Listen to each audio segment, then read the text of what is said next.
Hi everybody, welcome to Aimee Nolte Music.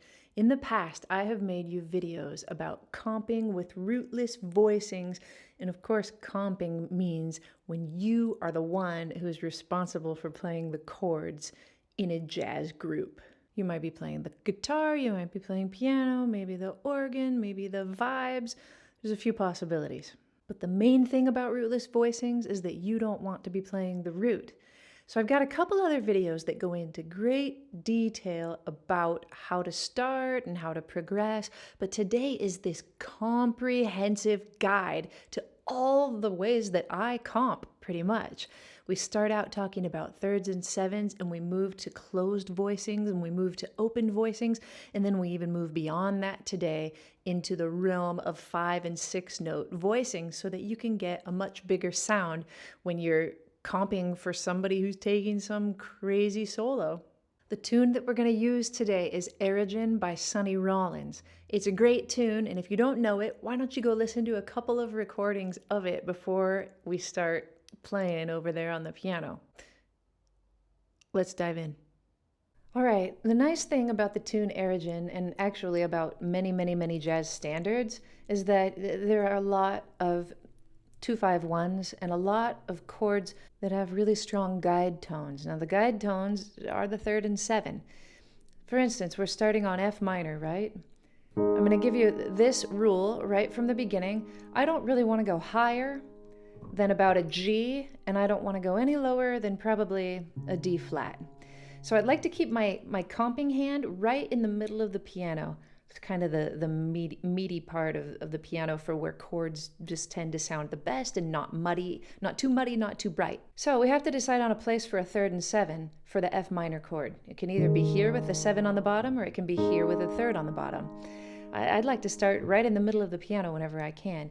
So as you can see, sometimes I'll have to choose the next place to go, and I always like to choose the closest if possible. So to go from F minor to C7, I'm just gonna go up and put the 7 on the bottom of this C7 chord. If I were to put the 3rd on the bottom, that'd be a much bigger jump. And we're always trying to have the best voice leading that we can between 3rds and 7s.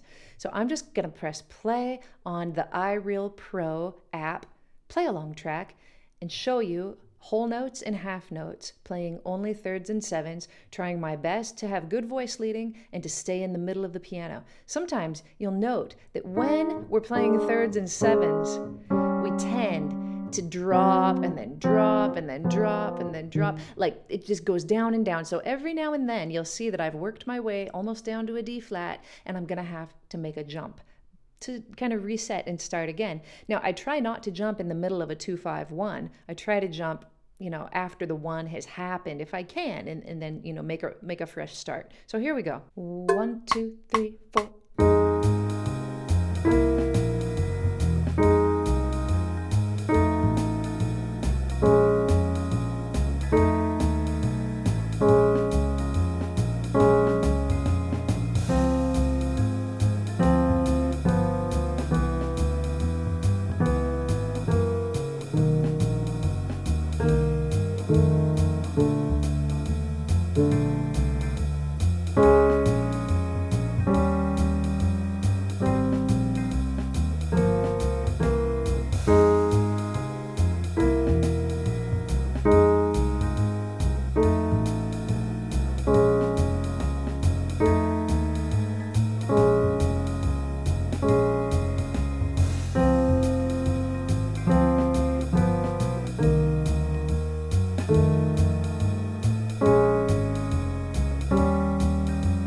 Next thing that I'll do is to play them with some rhythm. This is a good little rhythm.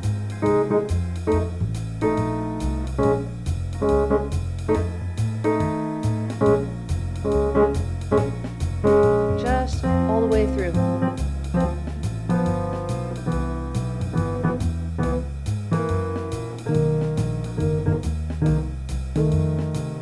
And so forth. Depending on how long you've been playing, this might take you a really long time. You might have to go through and write out each 7th and 3rd and memorize it. But to be able to look at an F minor and immediately do this, It's your goal. Look at a C7 and do this. It takes a while to shift your brain from looking at F minor and doing this and looking at C7 and doing this. And of course, this and this. It's all well and good if you're playing rock and pop, country music, R&B. That's where you want to be. But for jazz, we're going to let the bass player handle those roots, and we're going to play something more interesting. So the starting thing is thirds and sevens. Go ahead and go watch my jazz piano Where to Begin thirds and sevens, where I spend much more time going over the thirds and sevens. You'll notice that I'm playing with my left hand. That's because my right hand needs to be free to do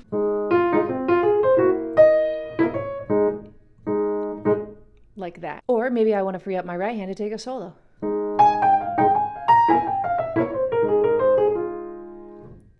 There are times when you'll have to be the bass player, and in that case, then your right hand can do this. But today we're not talking about that. The next step is to add 2 more notes to make closed note voicings. I have a video called My Jazz Bible if you'd like to know how to build your 4-note rootless closed voicings. Everything's listed on my Jazz Bible, and if you wanted to pick up my Aimee Nolte edition manuscript notebook, it has it right on the inside cover. If you don't want to pay any money, just check out my video on closed rootless voicings. I'll spend much more time going over how to figure out each one of these chords, but it's the next step. It's to figure out how to add the other 2 notes. So if we have the 3rd and 7 of an F minor chord, we're going to need the 5th and the 9th. We'll play it right up there. And the next thing to do is to notice that the C7 chord, of course, has a 3rd and 7, but also has a sharp 9 and also has a flat 5. So that will be our voicing. So we go from here to here. And we'll just go on choosing voicings until we can play all of them at the same tempo. I'm at 140, by the way, with whole notes and half notes. Let's try that. Sometimes you might want to make slightly different decisions in your altered dominant chords. Like, I don't have to always follow if it says flat 9, sharp 9 just exactly, but you can. So anyway, you might see me make some variations from that as I play, but it's just all a matter of personal taste, and I talk about that in my Jazz Bible video as well. 1, 2, 3, 4.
The next step is to take your closed voicing and make it an open voicing, an open 4-note voicing, by taking the note that's second from the bottom and placing it on the top. So instead of having a C right here in the middle, now you have it on top and we're using 2 hands. And we'll do the exact same thing. So we move from F minor to C7, 3rds and 7s all the time on the left hand, so that's cool. They stay the same, but your right hand will pick up those color notes.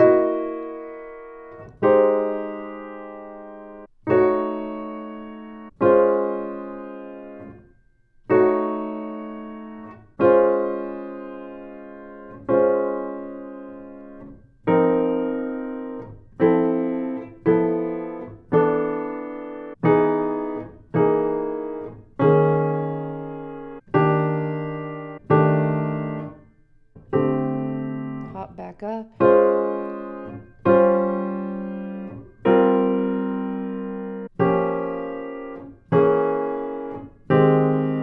Maybe hop all the way back up.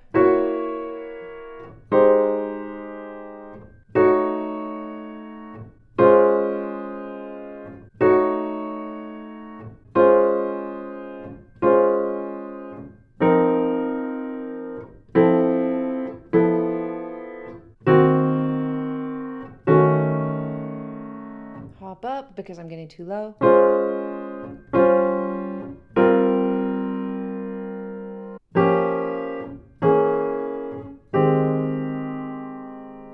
There are all the open voicings. So there you go, open 4-note voicings over Airegin. And the next step is to be able to play them in time and then comp in a rhythm like we did before, right?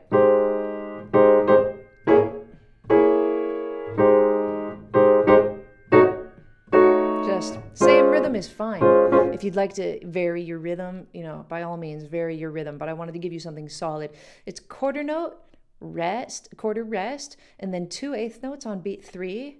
So 1, 2, 3, and 4, and then you hit on 1, and then you're going to hit on the and of 2. 1, 2, and 3, 4. That's it. So 1, 3, and 1, and the and of 2. All right.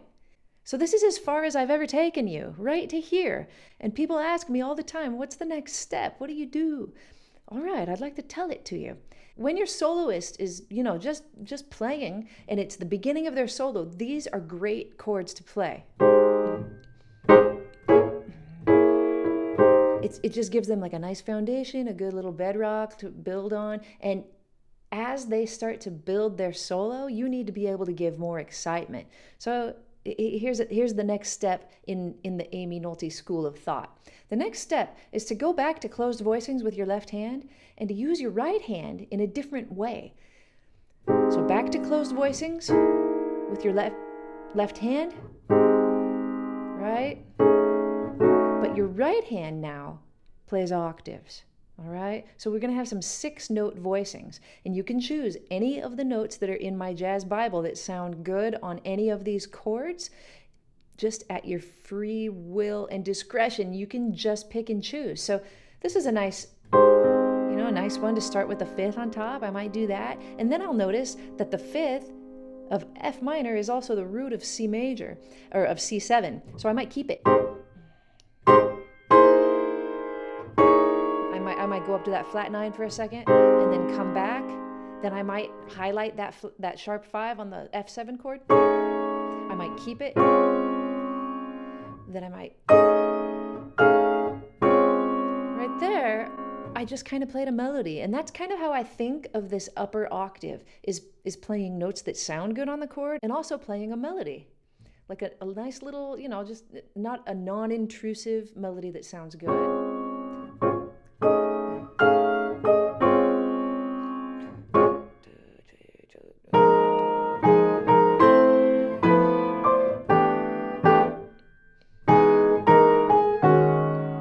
And this is typically the way that I help my soloists to build, is by playing these closed voicings, 4-note voicings with my left hand, and making some kind of a melody on top with octaves. You can get a lot of power that way. You can also, of course, shake your chords at some point, like maybe you're coming back around from the end and you're going to...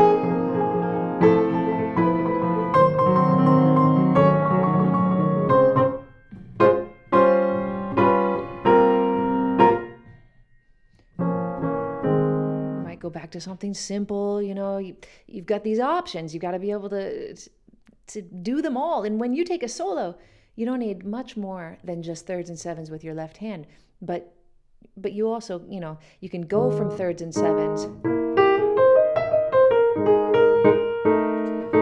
to 4-note voicings.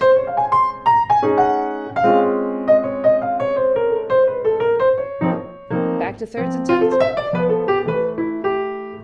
Just kind of depends on what you're in the mood for, how busy your right hand is, and also whether you've got another comping instrument that's comping while you're playing your solo. You might just want to drop that left hand out altogether while you solo so that your guitar player or your vibes player can be the one to comp. This is one more tiny little taste, and I think I'll make a whole video about this. But if you're looking for one extra thing to do with your comping, besides all of this is just just something that I made up a long time ago, and it's called 3 and 2 or 2 and 3. Yeah, 3 and 2 or 2 and 3. Either one. In this case, you get to invent the craziest kind of voicings that you want, and you don't even have to worry about putting the 3rd or 7 on the bottom anymore, although in most cases it's probably the best choice. So let's say I'm going to build a chord for C7. And I'm going to do 2 notes with my left hand and 3 notes with my right hand. That's a pretty good one. This is an example. Any of the notes that I say are okay in my jazz Bible to play over a C7 chord that's altered, you know, that has a sharp 5 or sharp 9 or whatever. This is okay. So you just pick 2 notes with your left hand, 3 notes with your right hand, or the opposite. Maybe you want to pick 3 notes with your left hand. Maybe you pick these. Maybe you put the sharp 5 on the bottom. You think, oh, what's left? Well, I guess I've got to do 2 with my right hand, so why not the third? And how about also the flat 5? Will that sound any good? Sounds pretty cool. Over the C though? Yeah, that's pretty hip.